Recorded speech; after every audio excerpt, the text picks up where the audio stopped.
The Hitcher 2. I've Been Waiting is a 2003 American thriller film directed by Louis Murnau and starring C. Thomas Howell, returning as Jim Halsey, Carrie Were as his girlfriend Maggie, and Jake Busey as psychotic hitchhiker Jack. It is the sequel to the 1986 film The Hitcher. The film was released on direct-to-DVD in the United States on July 15, 2003. Plot: 15 years after surviving the events of The Hitcher, Jim Halsey, C. Thomas Howell, now works as a police officer. He has recently been suspended for using excessive force on a kidnapping suspect, and decides to visit retired Captain Estridge in Texas to talk about his lingering mental issues. On what happened to him, Jim's girlfriend, Maggie, Carrie Were, is unaware of Jim's past and pleads to come along. The couple arrive in Texas, and pick up a car Estridge left for them to drive to his house.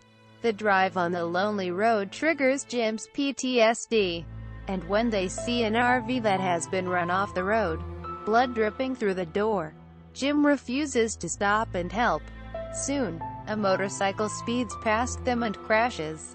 The driver is seemingly alright, and Maggie insists they take him on board. The Hitcher, Jake Busey, is insistent on making small talk and joking with them, but Jim is overwhelmed and evicts him from the car. Jim and Maggie continue their journey.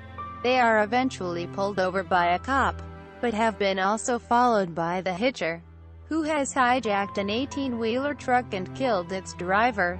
The Hitcher shoots the cop and tries to grab Jim and Maggie but is successfully thrown off the car.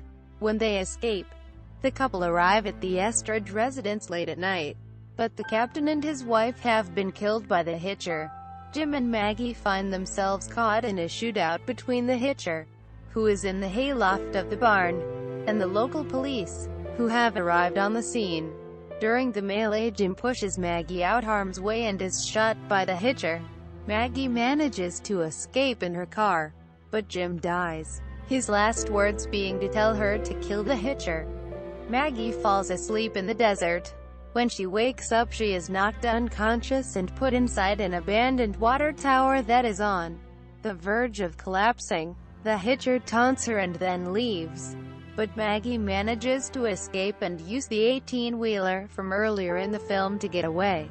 She arrives at a gas station, makes a phone call and cleans up, but the Hitcher has followed her and killed the clerk.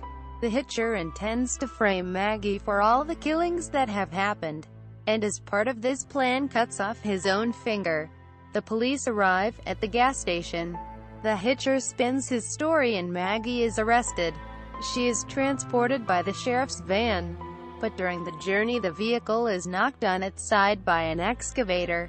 The Hitcher kills all the police officers of the escort, and tosses the key and a revolver to Maggie to make it look like she killed all of them.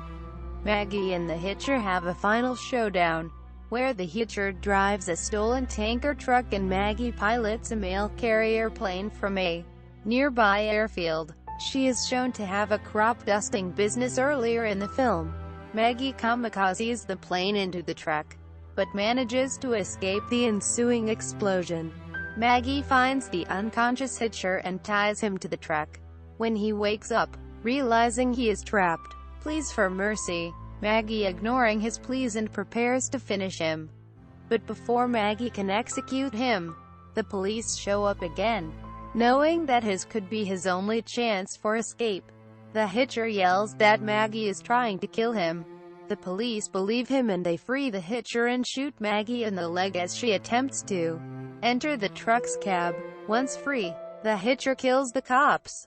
Maggie manages to make a safe distance away and shoot the tanker, which explodes and kills the Hitcher. The film then ends with Maggie dropping the shotgun to the ground and standing in the road facing the remains of the burning truck.